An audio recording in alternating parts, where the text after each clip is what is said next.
I imagine this being a vaguely Valentine's Day themed event that some of you are here with your partners, with your girlfriends, your boyfriends, your husbands and wives, your lovers. And if those of you who are here with those people, I'd like you to take a look at them. Look at them. Let your eyes connect. Look at them deeply in the face and know with the most loving surety that they want to fuck other people. We all do.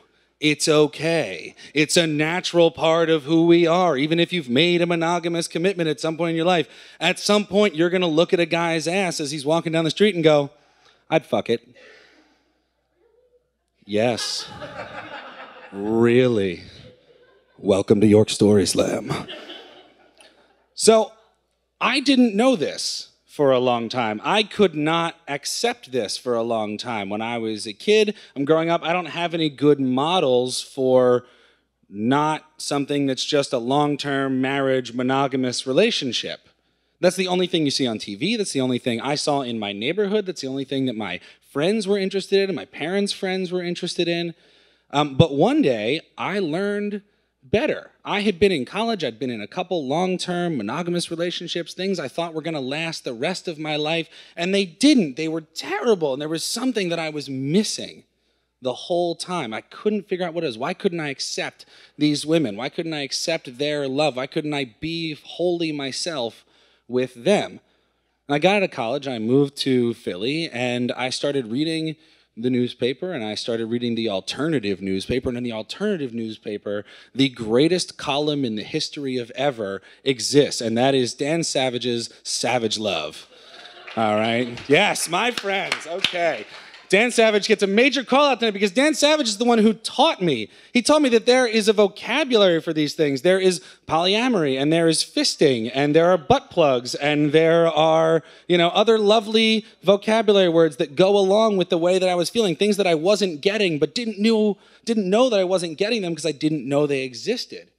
And the big one in there is non-monogamy. And I've learned since then that whenever I get into a relationship, I'm not looking to be with that one person, just them, for the rest of my life. I accept that when I look at my partner, I can look at them deeply in the eyes and say, man, I really love you, but I really want to fuck this other person over here too. And that's okay.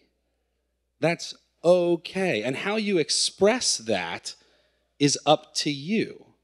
If you want to go out and find other partners and do sex things with other people, good. Or if you just want to have some dirty talk now and again, go for it. Do it. That sounds great. But I think when you look at the world the way that it is, and you look at divorce rates, and you look at, the way that we've conducted ourselves in pop culture, in relationships, clearly the model isn't working. So take a look back at that person. Acknowledge what we talked about earlier. Thank you for doing it over here, you two. All right? Acknowledge it, think about it, and accept that, and accept them for who they are. And live the love life that is best for you. Till next time.